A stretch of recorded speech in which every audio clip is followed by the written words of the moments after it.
आज की हमारी कहानी है बुरे काम का बुरा नतीजा। एक गांव में दो मित्र रहते थे। एक का नाम अच्छे राम और दूसरे का नाम बुरे राम था। अच्छे राम बुद्धिमान था और हमेशा अच्छे काम करता था, जबकि बुरे राम उसके बिल्कुल विपरीत था। वह कभी किसी का भला नहीं चाहता था। एक बार दोनों धन कमाने के लिए किसी बड़े शहर गए।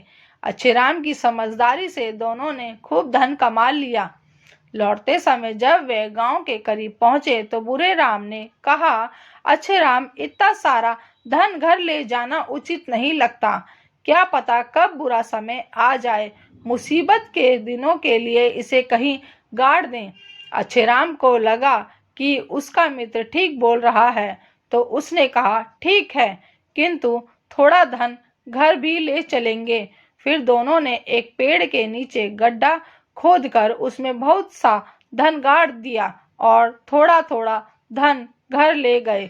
लालची बुरे राम ने एक दिन आधी रात को जाकर गड़ा हुआ सारा धन निकाल लाया और अपने घर में छुपा लिया। कुछ दिनों के बाद बुरे राम अच्छे राम से बोला, भाई, आजकल पैसों की तंगी चल रही है, शायद आपको भी पैसों की जरूरत होगी। चलो चलकर गड़ा हुआ धन में से कुछ थोड़ा बहुत धन निकाल लाते हैं।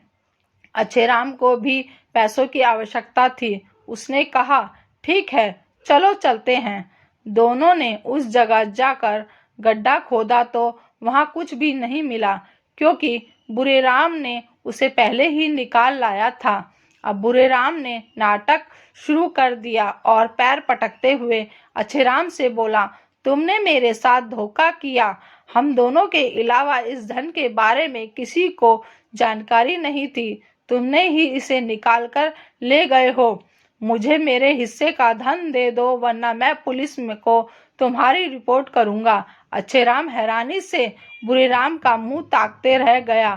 फिर उसने बुरे राम को समझाने का प्रयास किया और कहा, देखो मित्र, इसमें मेरा दोष नहीं है। फिर भी जितना नुकसान तुम्हारा हुआ है उतना ही मेरा भी हुआ है। तुम बेकार मुझ पर दोष लगा रहे हो। किंतु बुरे राम कहाँ मानने वाला था। वह बोला, अब तो पुलिस के सामने ही मुलाकात होगी, और पैर पटकता हुआ घर चला गया। बुरे राम ने अच्छे राम की पुलिस में रिपोर्ट कर दी। तब अच्छे राम को थाना बुलाया गया। दरोगा द्वारा पूछे जाने पर उसने सारी बात सही सही बता दी, क्योंकि उसने कोई बेईमानी तो नहीं की थी, बल्कि वह खुद बेईमानी का शिकार हो गया है।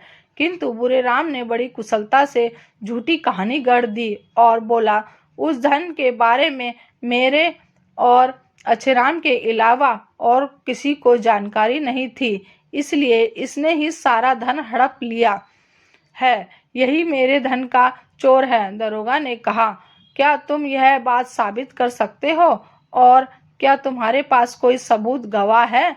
बुरे राम बोला, साहब, वन देवता को छोड़कर मेरा कोई गवाह नहीं है। दरोगा ने पूछा, तुम्हारे वन देवता कहाँ रहते हैं? तो बुरे राम ने कहा, वहीं थोड़ी दूरी पर महुए के पेड़ में निवास करते हैं। अब दूसरे दिन पुलिस दोनों को लेकर उस जगह पहुंची जहां उन्होंने धन गाड़ा था। उस स्थान का निरीक्षण किया गया। वहीं पर महुए का पेड़ भी था। फिर बुरे राम को कहा गया कि तुम्हारे वन देवता कहाँ हैं, उन्हें पुकारो। तो बुरे राम ने जोर जोर से आवाज लगाई कि वन देवता, आप कृपया बताएं कि हम दोनों में से चोर कौन है। तब महुए के पेड़ से आवाज आई कि अच्छे राम चोर है। यह सुनकर पुलिस उसे ले जाती उससे पहले अच्छे राम ने दौड़कर महुए का पेड़, जिसमें बहुत बड़ा होल था, उसमें घास फूस ठूस कर आग लगा दी। एकाएक बचाओ बचाओ की आवाज आई और एक बूढ़ा आदमी उस पेड़ से खोखे से बाहर निकला। वह आग से झुलस गया था। वह कोई और नहीं बल्कि बुरे राम का पिता था। पुलिस ने उन दोनों पिता पुत्र को गिरफ्तार कर जेल भेज दिया। व्यर्थ ही चतुराई, लालच और बेईमानी से बुरे राम तो जेल गया ही, साथ ही उसके कर्मों से पिता को भी बुढ़ापे में जेल जाना पड़ा। शिक्षा। बोलता पेड़ कहानी से हमें यह शिक्षा मिलती है कि बुरे काम का बुरा नतीजा होता है। धन्यवाद।